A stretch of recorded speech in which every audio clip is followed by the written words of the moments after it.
The Hollywood Canteen is the brainchild of one of America's favorite actresses, soon to be seen in the Warner Brothers production of Now Voyager. Ladies and gentlemen, please welcome Miss Bette Davis, right here.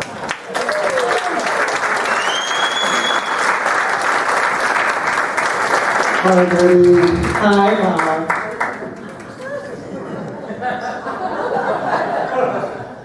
Wow. As far as I'm concerned, this show is over right now. Betty, first of all, thank you so much for letting me come down here tonight and entertain the troops. That's okay, Bob. I've seen your act. And if this doesn't make them fighting mad, I don't know what will. Yeah. Well, thank you. I think. Before we start talking about the Hollywood Canteen, though, let's talk a little bit about your new picture, Now Voyager. What's it about? Well, Bob, it's about an unattractive spinster who lives under her mother's thumb. Then she goes and gets a beauty makeover, breaks out of her shell, and falls in love with a married man. Wow, Betty, you must really get into your characters.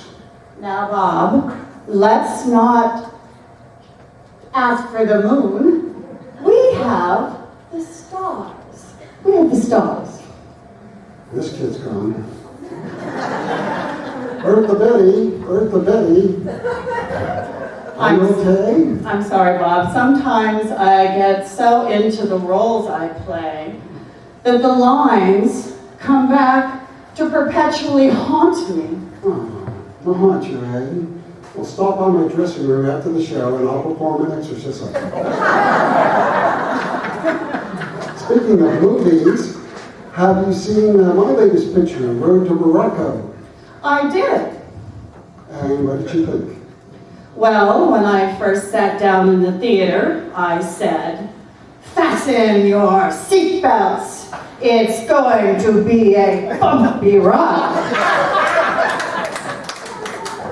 What kind of a ride? I'd ask you again, but my heart can't take it. Well, I know what you mean, because my accountant says the same thing to me at tax time. Now, your Hollywood Canteen sure reminds me of the USO shows we've been doing. Yes, when we used to fly over to Europe to entertain the troops. Remember when we flew to England? I do, and remember they gave us a 21-gun salute. I do remember, but it would have been nice if they waited till the plane landed. Yeah, I thought it got awful breezy in the cabin of that plane. But how about the boys? They really enjoyed the show, didn't they, with all the cheering and applauding and whistling? They did.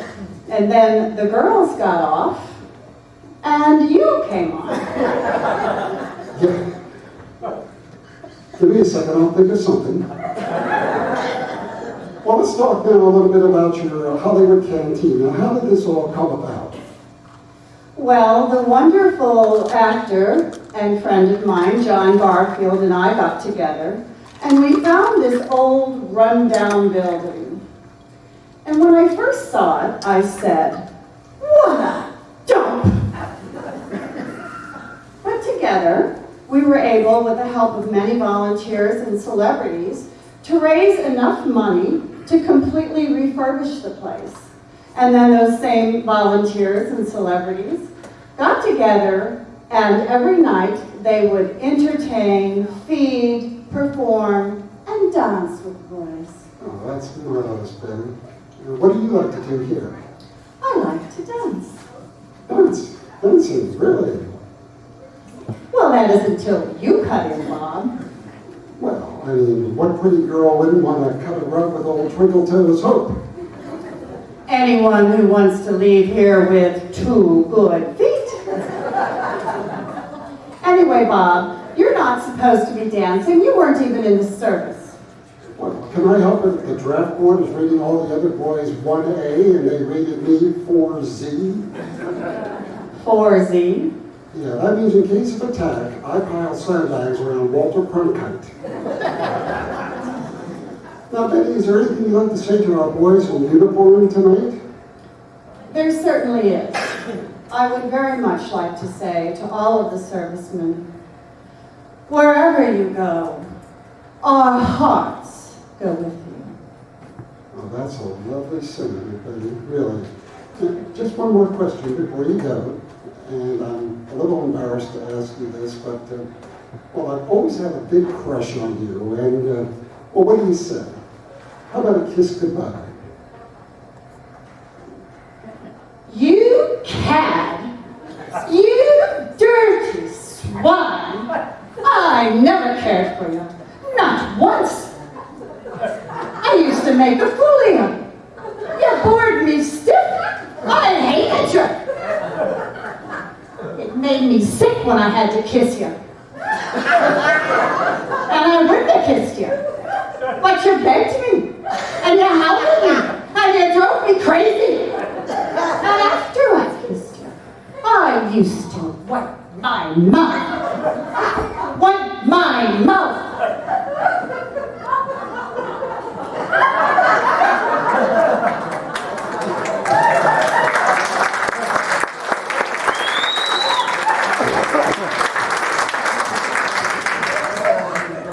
So does this mean no kiss? Betty Davis, ladies and gentlemen.